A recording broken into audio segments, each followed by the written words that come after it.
தொடர்வது கேப்டன் தொலைக்காட்சியின் பிற்பகல் செய்திகள். செய்திகளை வழங்குவதற்காக உமா சிவகுமார். முக்கிய செய்திகள். பெண்களின் வருமானத்தை அதிகரிக்க மானிய விலையில் டாக்ஸி மற்றும் ஆட்டோ வழங்க தேமுதிக தேர்தல் அறிக்கையில் உறுதி. தேர்தல் அறிக்கை குறித்து கருத்துக்களை பதிவு செய்ய மக்களுக்கு வேண்டுகோள்.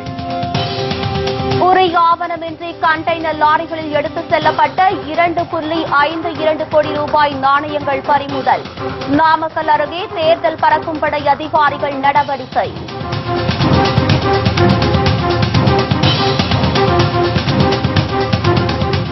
ஊழல் கட்சிகளான அதிமுக, திமுகவை வீழ்த்த அனைத்து கட்சிகளும் ஓரணியில் திரள வேண்டும். மத்திய அமைச்சர் பொன் ராதாகிருஷ்ணன் மீண்டும் அழைப்பு.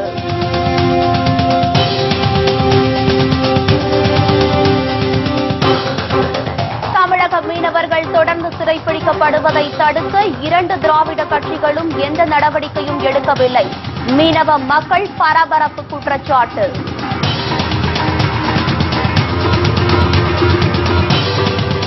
விவசாயிகளை மிரட்டும் நிதி நிறுவனங்கள் மீது கடும் நடவடிக்கை எடுத்திட வேண்டும். மதிமுக பொதுச் செயலாளர் வைகோ வலியுறுத்தல்.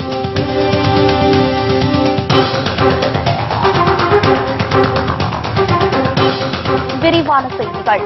தேமுதிக தேர்தல் அறிக்கையின் 2ஆம் பாகம் வெளியிடப்பட்டுள்ளது. அதில் பெண்களின் வாழ்க்கை தரத்தை உயர்த்தும் வகையில் பல்வேறு சிறப்பம்சங்கள் இடம்பெற்றுள்ளன.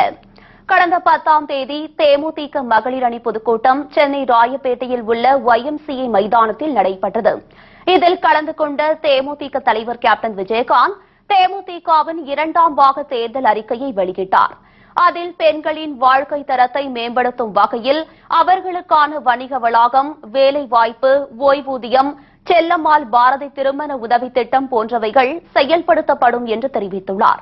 மேலும் குறைந்த விலையில் தரமான நாப்கின்கள், கண் பரிசோதனை, மிதிவண்டி, மகளிர் தங்கும் விடுதி, 100 ரூபாய்க்கு தரமான எண்ணெய் வகைகள் போன்றவைகள் செய்து தரப்படும் என்று தெரிவிக்கப்பட்டுள்ளது. இதேபோல் சுயதொழில், வேலைவாய்ப்பு அதிகரித்தல், தையல், சமையல், அழகு கலை, யோகா, தியானம், பிறமொழி கற்றல், ஓட்டுநர் உள்ளிட்டவைகளுக்கான பயிற்சிகள் கொடுக்கப்படும் என்று அந்த தேர்தல் அறிக்கையில் கூறப்பட்டுள்ளது. மேலும் பெண்களின் வருவாயை அதிகரிக்கும் வகையில் மானிய விலையில் டாக்ஸி மற்றும் ஆட்டோ ஆகியவை வழங்கப்படும் எனவும் அறிக்கையில் தெரிவிக்கப்பட்டுள்ளது. இந்த தேர்தல் அறிக்கை மற்ற கட்சிகளைப் போல் இல்லாமல் அரசியல் ஆதாயத்திற்காக வெளியிடப்பட்டதில்லை என்றும் தமிழ்நாட்டு பெண்கள் மீது கொண்ட உண்மையான அக்கறையின் பேரில் அவர்கள் வாழ்க்கை தரத்தை மேம்படுத்தும் வகையில் மிக தெளிவான தொலைநோக்கு சிந்தனையுடன் வடிவமைக்கப்பட்டுள்ளதாகவும் இந்த தேர்தல் அறிக்கை நடைமுறைப்படுத்தப்படும் போது பெண்களின் வாழ்க்கை நிச்சயமாக தரம் உயர்த்தப்படும் என்று அரசியல் விமர்சகர்களும் சமூக ஆர்வலர்களும் வரவேற்பு தெரிவித்துள்ளனர். இதனிடையே தேமுதிக தேர்தல் அறிக்கை குறித்து பொதுமக்கள் தங்களின் மேலான கருத்துக்களை captain16election@gmail.com என்ற இமெயில் முகவரியில் பதிவு செய்யுமாறு கேட்டுக் கொள்ளப்பட்டுள்ளது.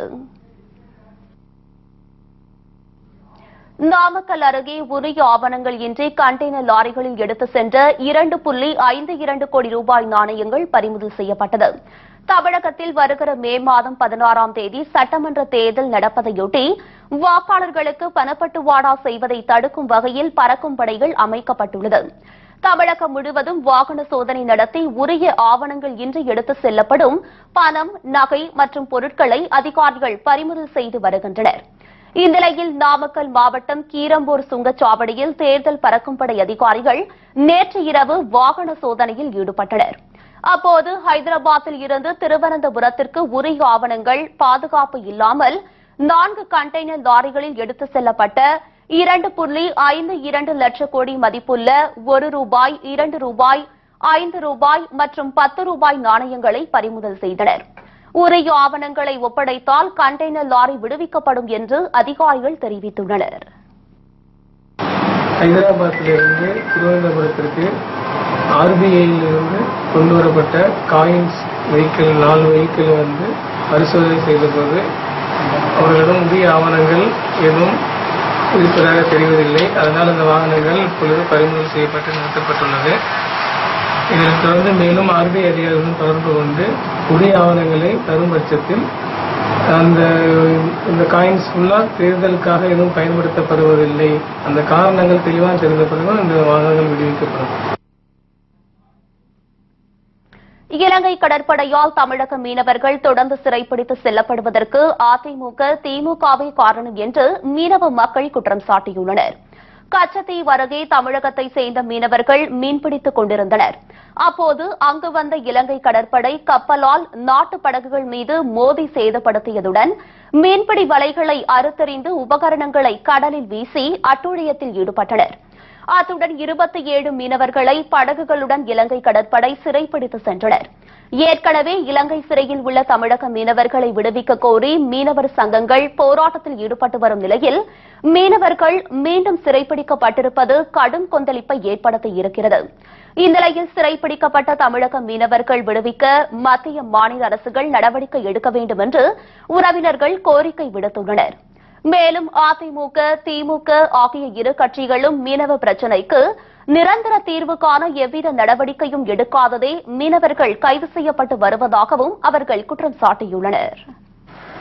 கடலுக்கு போன வழியில நடுக்கடல்ல இலங்கை கடற்படை எங்களை சுற்றி வளைச்சு எங்க நாட்டு படகு 3 படகுகளை சிறைப்பிடிச்சிட்டு இருக்காங்க. ஏற்கனவே விசை படகுகளை தொடர்ந்து பிடிச்சிட்டு இருந்தாங்க. இன்னைக்கு இந்த நாட்டு படகுகளையும் பிடிச்சது எங்களுக்கு ரொம்ப வாழ்வாதாரம் கேள்விக்குறியா இருக்கு. தொடர்ந்து இந்த நில பிரச்சனை மீனவர்களிடையே ரொம்ப ஒரு சாவும் தருவாயில வந்து இருக்கோம். இப்போ வருகின்ற சட்டமன்ற தேர்தலில் எங்களுக்கு இதுக்கு ஒரு நல்ல ஒரு முடிவு காணும் நாங்க மீனவர்கள் எதிர்பார்த்துக்கிட்டு இருக்கோம். நல்ல எங்களுக்குன்னு சொல்ற ஒரு அமைச்சகம் அமைய வேண்டும். ஊழல் கட்சிகளான அதிமுக திமுகவை விடுத்து அனைத்து கட்சிகளும் ஓரணியில் திரள வேண்டும் என்று பாஜக மத்திய இணையமைச்சர் பொன் ராதாகிருஷ்ணன் மீண்டும் அழைப்பு விடுத்துள்ளார். சென்னையில் உள்ள பாஜக அலுவலகமான கமலாலயத்தில் செய்தியாளர்களிடம் பேசிய பொன் ராதாகிருஷ்ணன் இதனை தெரிவித்தார். மேலும் அதிமுக திமுக தனித்து போட்டியிட்டால் பாஜகவும் தனித்து களமிறங்க தயார் என்றும் அவர் தெரிவித்தார். பாரதிய ஜனதா கட்சியை பொறுத்த வரைக்கும் ரொம்ப தெளிவான விவரங்களே நாம இதுக்கு முன்னாடி சொல்றது. தமிழ்நாட்டில் 50 ஆண்டுகளாக நடைபெற்றுக் கொண்டிருக்கின்ற ஆட்சிகளுக்கு மாற்றாக புதிய ஒரு மாற்றம் வர வேண்டும் என்று தமிழகத்தில் இருக்கக்கூடிய 60% வாக்காளர்கள் விரும்புகிறார்கள். வாக்காளருடைய தமிழ்நாட்டு மக்களுடைய விருப்பத்தினுடைய அடிப்படையில் அனைத்து எதிர்த்தரப்பைச் சேர்ந்த கட்சிகளும் இந்த 2 கட்சிகள் தவிர்த்து ஒன்று சேர வேண்டும் என்பது நம்முடைய கருத்து. இதனிடையே தமிழக சட்டமன்ற தேர்தலில் பாஜக சார்பில் விருப்ப மனு செய்தவர்களிடம் பொன் ராதாகிருஷ்ணன் தலைமையில் நேர்காணல் நடந்து வருகிறது. இன்றும் நாளையும் வேட்பாளர் நேர்காணல் நடைபெறுகிறது. விவசாயிகளை மிரட்டும் நிதி நிறுவனங்கள் மீது கடும் நடவடிக்கை எடுத்திட வேண்டும் என்று மதிமுக பொதுச் செயலாளர் வைகோ வலியுறுத்தியுள்ளார். இதுகுறித்து அவர் வெளியிட்டுள்ள அறிக்கையில், அரியலூர் விவசாயி அழகர் தற்கொலைக்கு காரணமான தனியார் நிதி நிறுவனம் மீது கடும் நடவடிக்கை எடுத்து சம்பந்தப்பட்டவர்களை கைது செய்ய வேண்டும் என்றும் உயிரை போக்கிக் கொண்ட விவசாயி அழகர் குடும்பத்திற்கு 25 லட்சம் ரூபாய் இழப்பீடு அளிக்க வேண்டும் என்றும் வலியுறுத்தியுள்ளார். மேலும் காவல்துறையும் நிதி நிறுவனங்களின் அடியாள் படையாக செயல்படுவதும் வன்மையான கண்டனத்திற்குரியது என்றும் வைகோ கூறியுள்ளார். ஜெயலலிதாவின் 5 ஆண்டு கால ஆட்சியில் மட்டும் 2422 விவசாயிகள் தற்கொலை செய்து கொண்டதாக தேசிய குற்ற ஆவண காப்பகம் அறிக்கை ஒன்றை வெளியிட்டதை வைகோ சுட்டிக்காட்டியுள்ளார். 2வது பசுமை புரட்சி என்று சுய தம்பட்டம் அடித்துக் கொண்ட முதல்வர் ஜெயலலிதா விவசாயிகளின் துயரங்களை போக்க எந்த உருப்படியான நடவடிக்கையும் எடுக்கவில்லை என்று குற்றம் சாட்டியுள்ளார். 5 ஆண்டு கால ஜெயலலிதா ஆட்சியில் விவசாயிகள் பல வகையிலும் வஞ்சிக்கப்பட்டுள்ளனர் என்றும் அவர் புகார் தெரிவித்துள்ளார். சென்னை நந்தனம் YMCA உடற்கல்வியியல் கல்லூரியில் அடிப்படை வசதி செய்து தரக் கோரி மாணவ மாணவிகளின் உண்ணாவிரத போராட்டம் இன்று 3வது நாளாக நீடிக்கிறது. உடற்கல்வியியல் கல்லூரியில் படிக்கும் மாணவிகளுக்கு பாலியல் தொந்தரவு அளித்து வரும் ஜேம்ஸ் மீது நடவடிக்கை எடுக்க வேண்டும் என்பது மாணவ மாணவிகளின் முக்கிய கோரிக்கையாகும். மேலும் எவ்வித அடிப்படை வசதிகளும் கல்லூரியில் இல்லை என்று மாணவர்கள் புகார் தெரிவித்துள்ளனர். தங்களது கோரிக்கைகளை நிறைவேற்ற வலியுறுத்தி கடந்த வெள்ளிக்கிழமை முதல் 50க்கும் மேற்பட்ட மாணவ மாணவிகள் உண்ணாவிரதம் மற்றும் உள்ளிருப்பு போராட்டத்தில் ஈடுபட்டு வருகின்றனர். போராட்டத்தில் ஈடுபட்ட மாணவிகள் 2 நேற்றிரவு மயக்கமடைந்ததால் பெரும் பரபரப்பு ஏற்பட்டது. இந்நிலையில் இன்று 3வது நாளாக போராட்டம் நடத்தி வரும் மாணவர்களை போலீசார் மூலம் மிரட்டும் பணியில் அரசு ஈடுபட்டுள்ளதாக குற்றம் சாட்டுகின்றனர் மாணவர்கள். ஸோ ஒயம்சியிலேருந்து நாங்கள் மூணாவது நாளாக வந்து இன்னைக்கு உள்ளிருப்பு போராட்டம் உண்ணாவிரதம் இருந்துட்டு இருக்கோம். நேற்று நைட்டு என்னாச்சுனாக்கா 2 கேர்ள்ஸுக்கு வந்து மூச்சு திணறல் மாதிரி ஆயிடுச்சு. மூச்சு திணறல் மாதிரி ஆகிட்டு ஹாஸ்பிட்டலில் அட்மிட் பண்ணிட்டோம். நாங்கள் அதை அட்மிட் பண்ணிட்டு நாங்கள் வந்து கரஸ்பாண்டன்ட் செக்ரட்டரிக்கு வந்து இன்ஃபார்ம் பண்ணதுக்கு அவர் சொல்லிட்டாரு, எங்களுக்கு இதுக்கும் எந்த சம்மந்தமே கிடையாது, உங்களுக்கு இதுவும் ஆகும் இன்னமும் ஆகும், அவங்க செத்தா கூட எங்களுக்கு பிரச்சனையும் இல்லை கவலையும் இல்லை அப்படின்னு சொல்லிட்டாரு. அதுக்கப்புறம் இப்போ போலீஸ்கிட்ட இன்ஃபார்ம் பண்றாங்க. என்ன இன்ஃபார்ம் பண்றாங்கன்னா, இவங்க மேல எல்லாரும் மேலேயும் கேஸ் ஃபைல் பண்ணி இவங்க எல்லாருமே அரெஸ்ட் பண்ணுங்க சார், இவங்க எல்லாமே டிஸ்டர்ப் பண்ணிட்டு தான் இருக்காங்க அப்படின்னு சொல்லிட்டு இவர் வந்து போலீஸ்க்கு வந்து பிரஷர் கொடுத்துட்டே இருக்காங்க. விவசாயிகள் தற்கொலையை தடுக்கும் வகையில் அவர்கள் மீதான அனைத்து விவசாய கடன்களையும் தள்ளுபடி செய்ய வேண்டும் என்று விவசாய சங்கங்களின் கூட்ட இயக்கத்தினர் வலியுறுத்தியுள்ளனர். கரும்பு டன் ஒன்றுக்கு 6000 ரூபாய் விலை நிர்ணயம் செய்ய வேண்டும், சர்க்கரைக்கு பதில் எத்தனால் தயாரிக்க அனுமதிக்க வேண்டும், ரேஷன் கடைகளில் எண்ணெய் பொருட்கள் விற்பனை செய்யப்பட வேண்டும், விவசாயிகளின் தற்கொலையை தடுக்கும் வகையில் ஆந்திரா, தெலுங்கானா போன்ற மாநிலங்களைப் போல் அவர்கள் மீதான அனைத்து விவசாய கடன்களையும் தள்ளுபடி செய்ய வேண்டும் உள்ளிட்ட பல்வேறு கோரிக்கைகளை வலியுறுத்தி விவசாய சங்கங்களின் கூட்டு இயக்கம் சார்பில் கண்டன ஆர்ப்பாட்டம் நடைபெற்றது. பல்லடம் தேசிய நெடுஞ்சாலை பகுதியில் நடைபெற்ற இந்த ஆர்ப்பாட்டத்தில் ஏராளமான விவசாயிகள் கலந்து கொண்டு தங்களின் கோரிக்கைகளை வலியுறுத்தி முழக்கங்களை எழுப்பினர். சோழமண்டலம் பைனான்ஸ் டிராக்டரை பறிமுதல் செய்ததால் தற்கொலை செய்து கொண்டிருக்கிறார். இந்த அரசு செயலிழந்து விட்டது. இந்த அரசாங்கத்தை உடனே டிஸ்மிஸ் செய்ய வேண்டும். விவசாயிகளுக்கு பாதுகாப்பு இல்லை.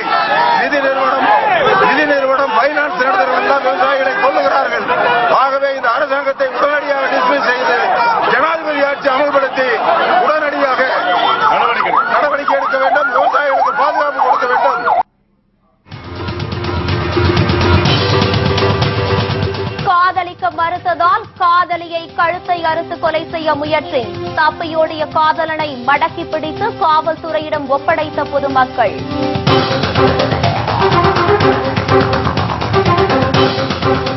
சென்னை மெரினா கடற்கரையை தூய்மைப்படுத்திய ஆயிரக்கணக்கான தன்னார்வலர்கள். கடற்கரையை தூய்மையாக வைத்துக் கொள்ள அனைவரும் முன்வர நடிகை சாக்ஷி வேண்டுகோள். மற்றும் பல செய்திகள் ஒரு சிறிய இடைவெளிக்கு பிறகு.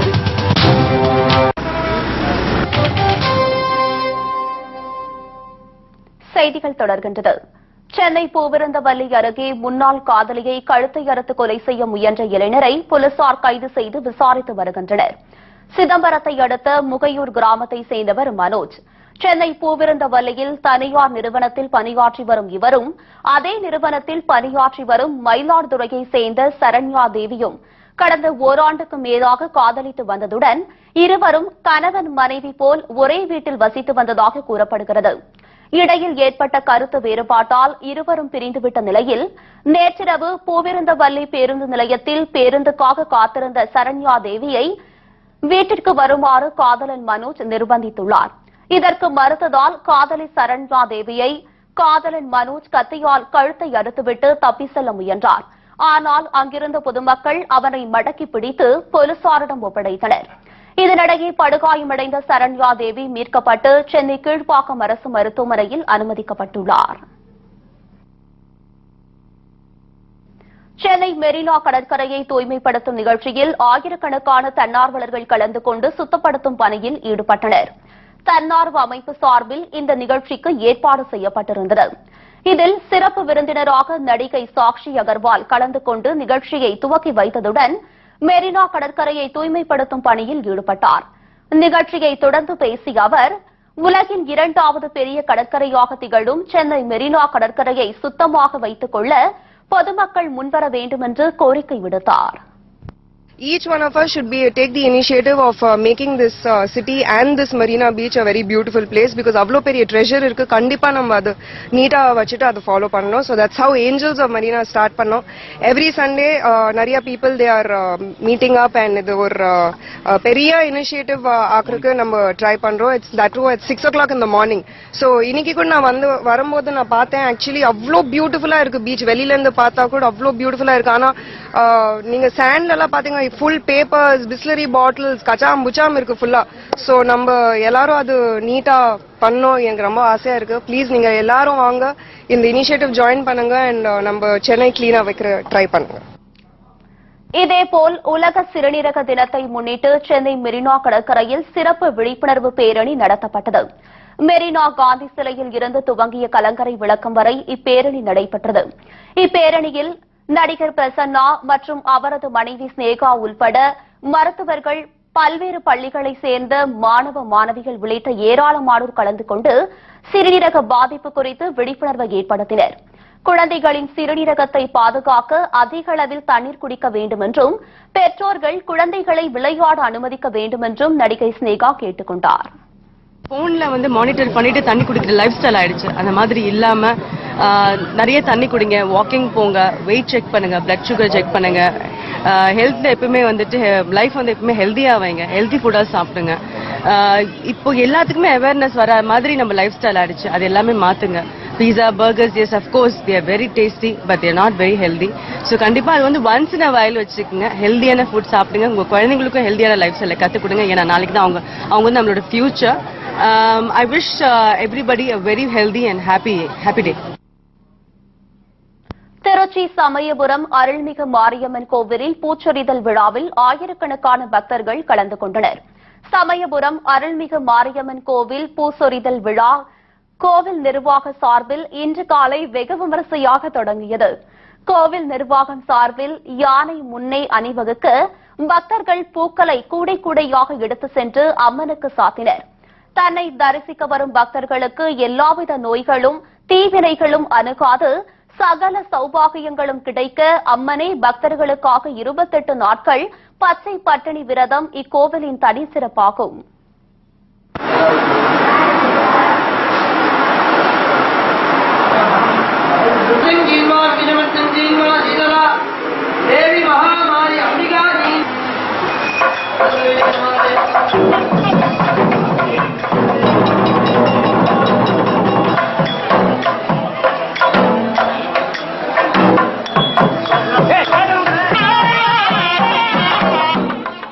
விழாவையொட்டி 32 இடங்களில் கண்காணிப்பு கேமராக்கள் அமைத்தும் 8 இடங்களில் கண்காணிப்பு கோபுரம் அமைத்தும் பக்தர்கள் எளிதில் சுவாமி தரிசனம் செய்து பிரசாதம் வழங்கப்பட்டு வெளியேறும் வகையில் தரிசன ஏற்பாடு செய்யப்பட்டுள்ளது.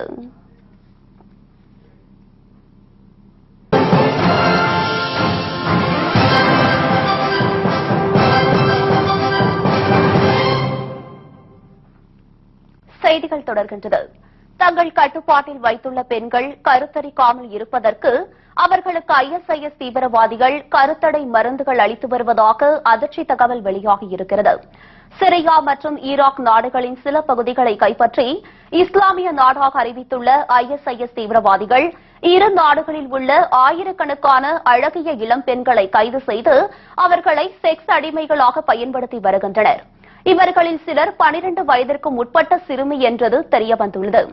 சுழற்சி முறையில் ஒரு முகாமில் இருந்து மற்றொரு இடத்திற்கு அனுப்பப்படும் இந்த பெண்கள் களத்தில் இறங்கி போரிட்டு வரும் தீவிரவாதிகளின் உடல் பசியை தீர்க்கும் விருந்தாக பயன்படுத்தப்பட்டு வருகின்றனர். இந்த விநியோகத்தில் எவ்வித இடையூறும் ஏற்பட்டு விடக்கூடாது என கருதி தங்களது கட்டுப்பாட்டில் இருக்கும் பெண்களுக்கு வாய் வழியாக உட்கொள்ளும் மாத்திரைகளாகவும் ஊசி மருந்துகளாகவும் கருத்தடை மருந்துகள் அளிக்கப்பட்டு வருகிறது. தப்பி தவறி யாராவது கருத்தரித்து விட்டால் உடனடியாக மருத்துவரை வைத்து கருச்சிதைவு செய்யப்பட்டு அதே பெண்கள் மீண்டும் வழக்கமான சேவைக்கு அனுப்பப்படுவதாக ISIS தீவிரவாதிகளின் பிடியில் இருந்து தப்பித்து வந்த பெண்கள் அளித்த வாக்குமூலத்தின் அடிப்படையில் அமெரிக்க நாளிதழான நியூயார்க் டைம்ஸ் செய்தி வெளியிட்டுள்ளது பெரும் அதிர்ச்சியை ஏற்படுத்தியுள்ளது.